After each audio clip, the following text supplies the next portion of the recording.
Ako ang klase sa babae nga way control sa kaugalingon bahin og sex.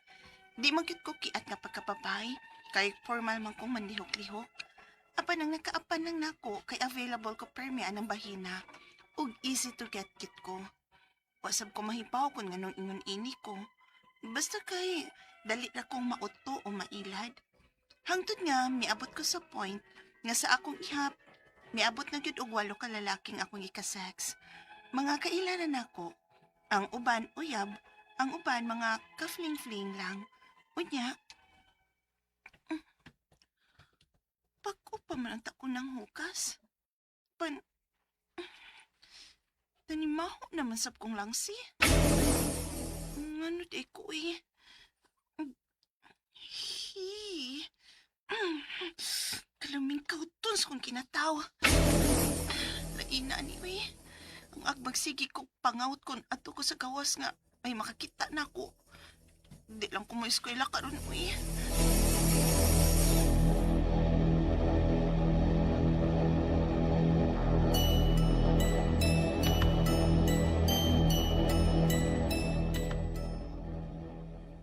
Oh, naya pa man lagi ka Ilis.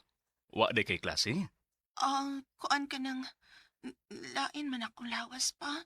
Maong absent lang sa ako ron. Oy, pag inom dito og tambal, aron maayo ka. Opa, Sige. Kung maabot si mama nimo, ingnang nilakaw ko ha. O ayaw kalimot pag inom og tambal, ha? Anak? opa. Sa may tumaron ako tambal pa. Ngawa mo kumahi paon sa itambalin akong gipati ron.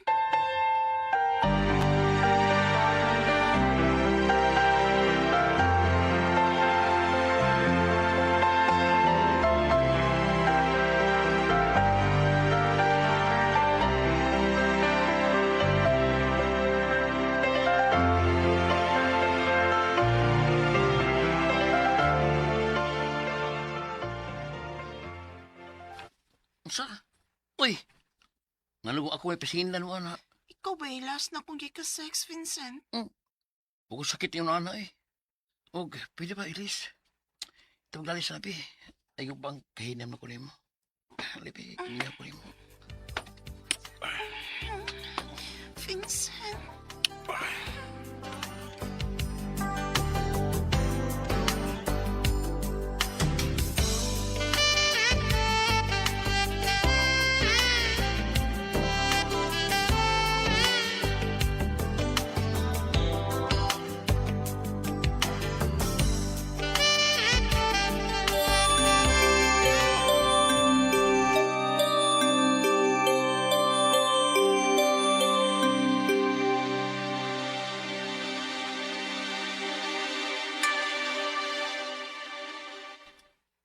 Mm.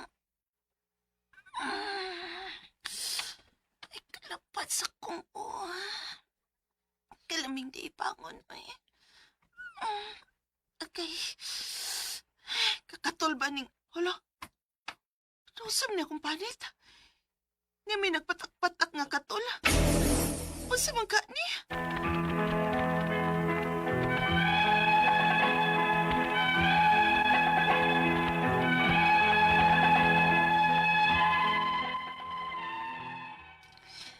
Nabalaka ko sa mga sintomas nga akong gibati karon. Kay nagkadaghan na siya ug manggawa siya matag human nga makasex ko. Ako ning gi-search sa internet. STI man ang mugawas. Kung sexual transmitted infection, kay multiple ko og partners. Ang ako mga pangutana mo kining mosunod. Unang pangutana, baho ang akong discharge, mga to lang akong private parts, ug akong panit, ilabi na pag human og sex. Tungod ba ni kay multiple ko partners sa sex? Ikaduhang pangutana, base sa akong mga simptomas, kung may sakit man ko tungod kay lain-lain ng akong sex partner, unsa may tawag ani? STI ba kung sexual transmitted infection? Unsay tambal? Wa ra ba ko'y PhilHealth o wa ko'y kwarta? Magkatabang ba ang DOH? Ikatulong pangutana, kung maminyo man ko, mutakod ba ni sa kumbana? Lifetime ba ning sakita? O kung mamaptos ko, Maapektahan ba unya ang bata simbak ko? Ikaupat o katapos ang pangutana. Nganong ingon ani man sab ko, ngawa man ko'y control bahin og sex. Mas thrill ko og laing-laing sex partner. Pero, dili pa ako kiat nga pagkababay. Formal ko. Pero nganong huyang manggit ko anang bahina og daling mada? Naba ko'y problema sa utok? Abnormal pa ni? Palihog, tabangi og tambagi ko. Kini ang akong suliran, Elise. Mayong adlaw mga suking tigpaminaw din sa tong programa kini nga akong suliran. Ano na sa bako si Dr. Rene Obra makiguban kaninyo karong adlaw. Ako motambag sa inyong mga psychological, emotional, behavioral o mga drug related nga mga problema kay usa man ako ka medical doctor, usa ka psychiatrist ug usa ka drug addiction specialist. Klase-klaseng pamaagi sa pagpadala sa mga sulat-suliran nyo di kanamo. Pwede kayo padala sa mong email suliran_612@yahoo.com or sa atong Facebook account kini ang akong suliran official writers page o diri ba sa mong batan sa 3rd floor Jose R. Martinez Building, Osmeña Boulevard, ning Dakbayan sa Sugbo. Ang inyong mga legal nga mga problema ato ni Ellen Batahan na motambag niya na. Ang atong makutlo nga pagtulunan karong adlaw, never think you are insignificant. You matter greatly, no? Kada usa nato nagyo purpose ning kinabuhi. Ayo pagtuo nga wala gyud kay hinungdan yun na kita hinungdan, no? Natay rule na ning kalibutan na o nganong gihimo ta sa Ginoo. Na that is according to Father Aloy, no? Okay? So ang ato magtatampo karon lawa si Elise, 21 years old, single, taga Valencia City, Bukidnon. Daghan ko na siya uyab, nya mo lagi to, multiple sex partners si Elise, no? Musta na ba mga taga Mindanao, Glicerio Galolo diya sa Cagayan de Oro City. Dr. Leo Ramirez diya sa Bukidnon. O mga Dinsing family, no? Diya sa Bukidnon. O nakoy nantamdan diri nga taga City of Naga. Pagula ning gisulat niya from Marilo Largo Lacerda. Ako lagi rin basahon Marilo kay moro mo gining gisulat. Mga Largo family diha sa Hagimit, City of Naga, Cebu.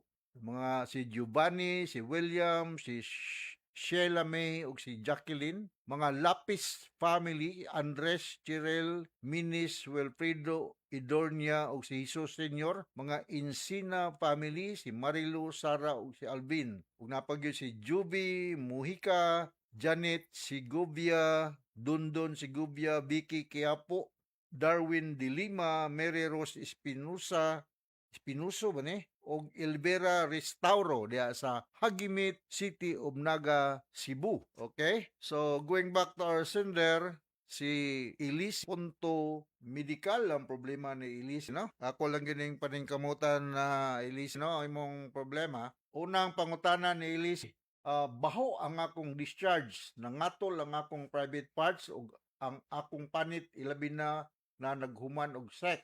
Tungod man ni kay multiple sex partner multiple kuno siya og partner sa sex. That could be possible, Elise, no? Kay dili ta sure nga kung imong usa sa imong gika-sex partner na ay mga sexually transmitted disease, no?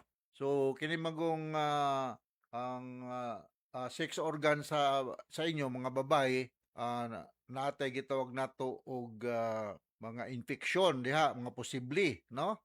Naturally kung naay imbalance sa kanang gitawag nato og yeast og bakterya diha sa inyong private parts, makadevelop mo og vaginitis. How much more kung naa kay multiple sex partner, posible ka magkasakit og mga sexually transmitted diseases like syphilis, gonorrhea, chancroid, so kinahanglan testingan ka, napoy posible nga mga antifungal nga mga infeksyon nga mahitabo dihang dapita. So considering daghang kag sex partner, I'm not sure kung balikon kung usa o duha na tong imong ka sex partner na ay sexually transmitted nga kuan, posible ka matakdan. Ikaduhang pangutana, base sa akong mga sintomas, kung may sakit man ko tungod kay laing-laing sex partner, unsa may tawag ani? Sexually transmitted infection, yes. Unsay tambal, wala ba ko'y PhilHealth o wala ko'y kwarta, matabang ba sa DOH? Posible before ta magtambal ani Elise, kinala magpakuan sa ka, magpa-laboratory para mahibalaan kung unsa mang klase nga sakit nga naa ka, no? Ang akong mahinumduman aning mga ingon ani nga high dose of penicillin, no? Kung naa pa tay daghang mga tambal ni ani nga depende sa result sa imong culture or laboratory workup. So, i-diagnose ka, pinagi sa pag-examine sa imong dugo, sa imong ihi, sa imong stool, o ipa-culture ba ang imong vaginal discharge para mahibalaan kung unsa mang sakita, syphilis ba, herpes simplex ba, or mga chlamydia ba, sexually transmitted disease. These are mga sakit nga curable man pod, no, na may tambal. Ikatulong pangutana, naminyo man ko, mutakod ba ni sa akong bana? Yes. Lifetime na ba din sakita? This can be treated as long as mo stop ka og multiple sex partner. Ug kun munabdos ko, maapektuhan ba unya ang bata? Simba ko lang, posible maapektuhan. Kay kung naa kay sexually transmitted diseases niya magbuntis ka, posible nga ang imong bata magka-develop og congenital malformation. So kung pananglitan mabuntis ka, make it sure nga naagyo kay thorough and regular prenatal check-up para ma-monitor ang progress sa imong pregnancy o kung naamang kay positive nga sexually transmitted disease, matambalan ni siya rather than maapektuhan ng imong developing fetus. Ikaw pa ito katapos ang pangutana, nganong ingon ani man sab ko, nga wala ko'y control bahin og sex.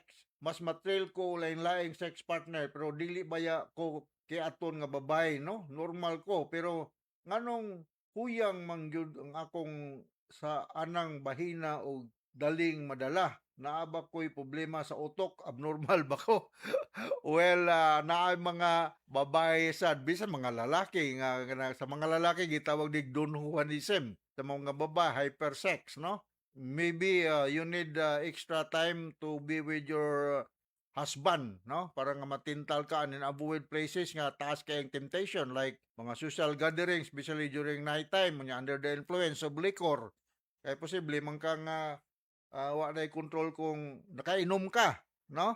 So kung ang imong bana caring ra pud nimo, it's about time na gyud nga mo focus na lang ka sa imong bana rather than magsigi kag lakaw kada gabi, maginom-inom diha together with other men, taas kayong tentasyon nga makuha na sa ka. Matintal na sa ka pag-sex sa laing-laing lalaki. Naay mga ingon ani nga mga tao nga kusog kayo ang ilang inunta production sa sex hormone, no? Sa inyo, sa mga babae, estrogen, progesterone, sa mga lalaki, androgen or testosterone, pero babae man ka, estrogen, progesterone, taas tingali, ug masuppress ra ni pinaagi sa pag shy away with mga lugar nga taas kay ang tentasyon, labi na you will be under the influence of alcohol or any form of drug. So kasabot ka sa akong explica ni mo Elcida sa Valencia City, Bukidnon, ninduta ba ninyong lugar, no? Nakaagi ko diha, gikan ko og Davao, nag-tracking me diha sa Buda going to Cagayan de Oro City, no? Nindot kayong lugar niyo sa Valencia. Alright, so once again, ako si Dr. Rene Obra with Atty. Eileen Batan. Thank you very much sa inyong makanunayon nga pagpaminaw sa among RMN program diya sa Bukidnon, no? Dahol of Mindanao. Taas kita greeting din sa atong lugar. So from all of us here sa Radio Mindanao Network Production Center, Radio Mo Nationwide Tatak Arman. Daghang salamat ug maayong.